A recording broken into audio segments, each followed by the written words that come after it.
Next question number 9 है student. तो start करते हैं क्वेश्चन नंबर 9 को। इसमें क्या निकालना है, पहले एसर्टेन ऑफ ग्रॉस प्रॉफिट। ठीक है, तो ग्रॉस प्रॉफिट आपको कैलकुलेट करना है। ट्रेडिंग अकाउंट मैंने पहले से प्रिपेयर कर दिया है। तो स्टार्ट करते हैं। To opening stock, opening stock 3 lakh. To purchases, purchases हैं 8,50,000 की। To carriage on purchases, carriage on purchases 23,000। ठीक है, अब इधर आएगा बाय सेल्स, सेल्स कितना है 14,07,000। Bye closing stock, closing stock ये है 2,80,000। अब आपका देखो इसमें क्या गिवन है, ऑफिस रेंट है वो इनडायरेक्ट एक्सपेंस है वो नहीं आएगा। कैरेज ऑन सेल्स भी नहीं आएगा क्योंकि माल बेचने के लिए जो भी कैरेज किया गया तो वो सब इनडायरेक्ट एक्सपेंसेस में जाएंगे P&L अकाउंट में, तो यहाँ नहीं आएगा। यहाँ इसका टोटल कर देंगे 16,87,000। ठीक है, to gross profit transfer to P&L। तो इसमें से इसको माइनस करेंगे सबको, तो अमाउंट आ जाएगा आपका 5,14,000।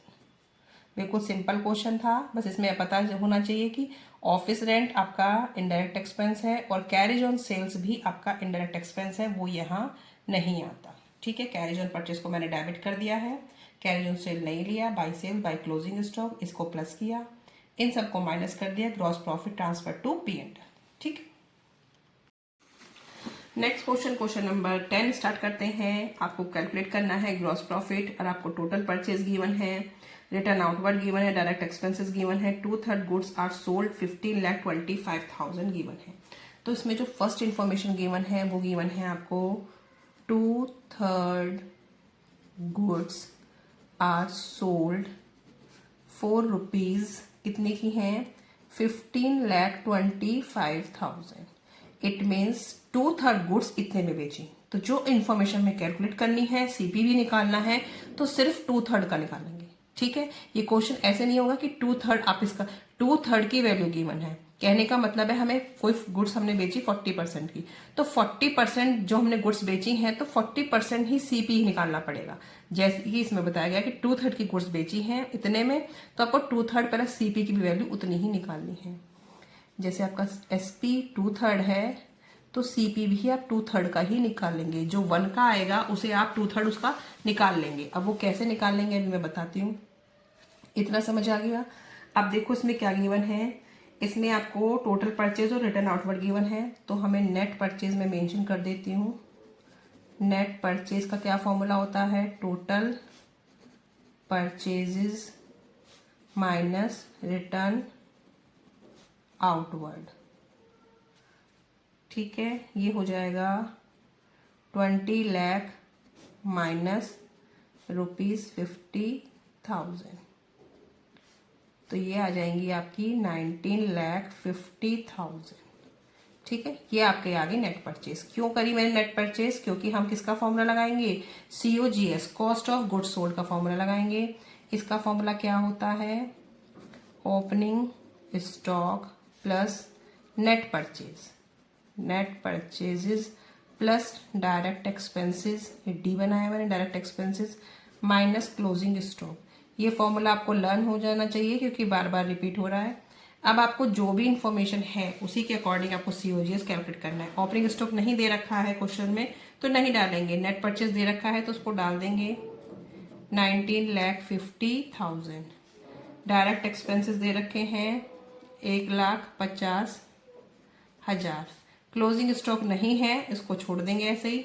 ठीक है, जो भी इंफॉर्मेशन थी हमने वही डाल दी। ये आ जाएगा आपका 21 लाख। ठीक है, अब ये वैल्यू जो आई है पूरी 100% की आई है, कहने का मतलब है 1 की आई है पूरी की पूरी की। अब हमें इसका 2/3 की निकालनी है, 2/3 ऑफ COGS, तो ये आ जाएगा 21 लाख। COGS इक्वल टू, हम इसका 2/3 कर लेते हैं, ये आ जाएगा 14 लाख। 14 लाख 2/3 की वैल्यू आ गई। 2/3 सेल्स इतनी है, 2/3 CP इतना है, तो क्या करेंगे, ग्रॉस प्रॉफिट का फॉर्मूला क्या होता है, gross profit equal to SP minus CP। SP कितना था, 15,25,000 जो गिवन था, माइनस 14 लाख। ठीक है, आप रुपीज हर जगह मेंशन कर देना। ये आ जाएगा 1,25,000 माइनस करके। हमें ग्रॉस प्रॉफिट निकालना था तो हमने निकाल लिया।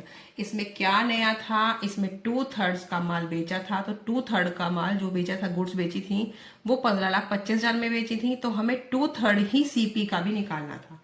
ठीक है, CP कैसे निकालेंगे, COGS का फॉर्मूला अप्लाई किया, opening stock, net purchase, direct expenses, जो भी हमें अवेलेबल था हमने उसी से फॉर्मूला पुट किया, उसी से हमने क्या निकाल दिया, COGS। COGS ये आया है, आपकी पूरी की पूरी वैल्यू आई है, लेकिन मुझे कितनी चाहिए, ओनली 2/3 चाहिए।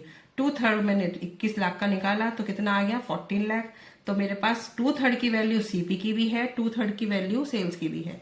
सेल्स में से CP माइनस कर देंगे तो आपका वैल्यू आ जाएगी 1,25,000।